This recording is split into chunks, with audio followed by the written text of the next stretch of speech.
Hi everybody, I'm here to talk to you today about why we paid our house off instead of investing the money.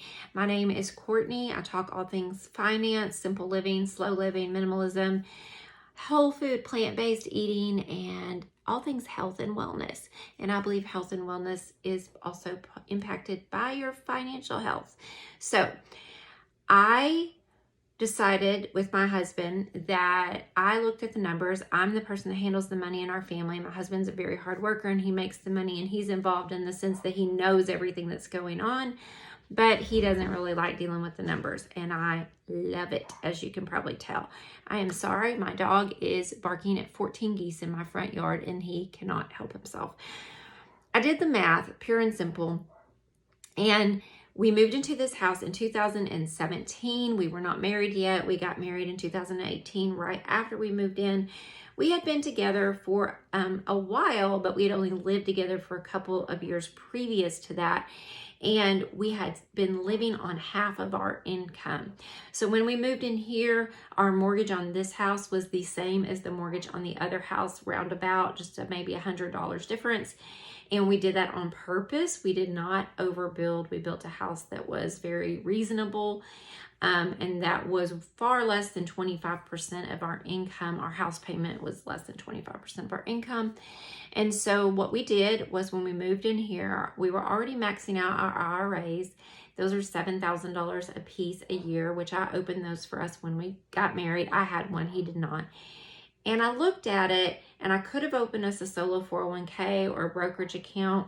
However, our house payment was a 25-year loan at 4.75%. And because of the loan that we had to get and my income, and I was the one that got the loan when we purchased the house, because my husband's credit from a previous marriage was not very good. And he was building it up, and it is good now.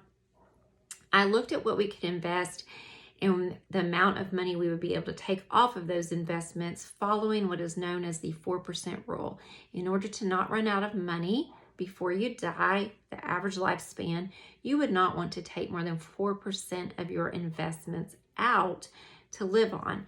There was no way we were going to, by retirement age, with my husband being older, make enough money to cover our house payment and taxes and insurance by investing the money in time.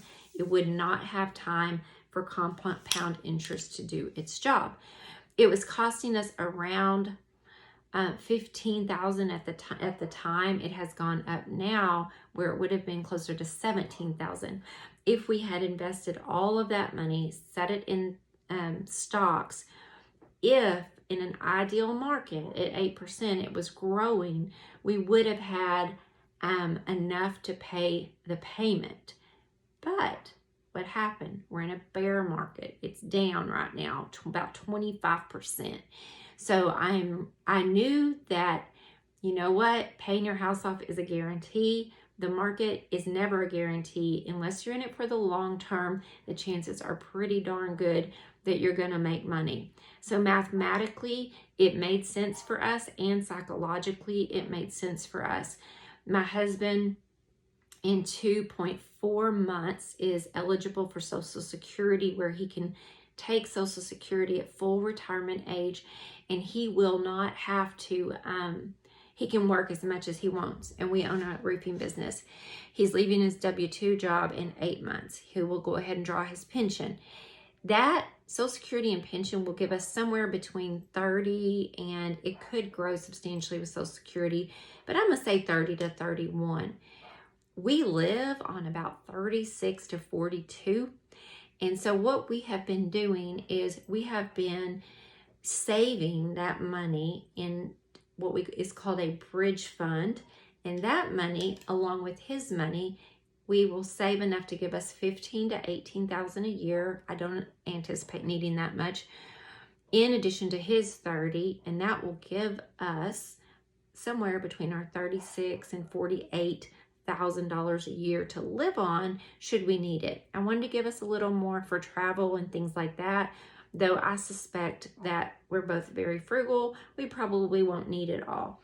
That will buy us time to let compound interest grow. on our savings, which we plan to work about 4 more years till my husband is about 68. And those darn geese, those mean geese out there. So that is kind of the plan, is to allow that to grow until we can pull off our investments when I'm 59 and a half. Or if we have plenty of money left over, we can wait till I'm 62.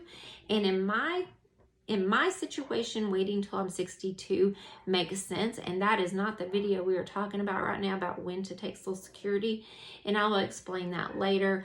But at any rate, it made sense for us mathematically, and it made sense for us psychologically to get our house paid off. So we did that by living on half of our income, reducing our expenses, keeping our expenses low by doing things like buying used, paid off cars for cash. Our cars are all, every car we own has over 100,000 miles on it. The newest car we have is 9 years old, and the oldest car we have is 15 years old. And then we have another one that is around 13 years old. We take care of them. They look great. We didn't buy more house than we could afford. We live way below our means, and we have a very high savings rate. When we met, we did not have a lot of money, and over the years, we've just worked quite a bit, and we built a business up, and it has kind of snowballed, and it makes more. I wouldn't say it makes more every year. It is a weather dependent business, but at any rate, pay your house off if you're older and you're heading into retirement. I think is a really good plan, paying it off. Just because it's one less worry that you have to worry about when there's volatility in the market. If you're 25, 35, you're in a house with a low interest rate and you don't think it's your forever home. And a lot of people will say, I did this too, when they're 30 and they're building their first house, or 35, this is my forever home. Chances are it's not. Very few people are going to live in the same house their whole life like your grandparents did. Life changes. You have the bigger house when you have kids. Kids grow up and go away, and you're ready for change. Maybe you want a smaller house.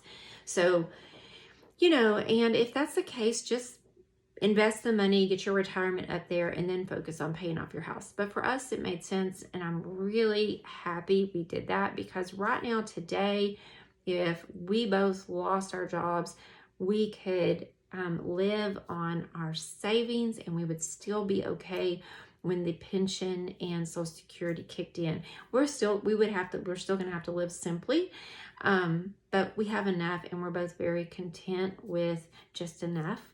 And the things that we value don't really cost a lot of money. So we appreciate you being here. Thank you so much. And I appreciate a subscribe and like if you feel led to do so. Bye-bye.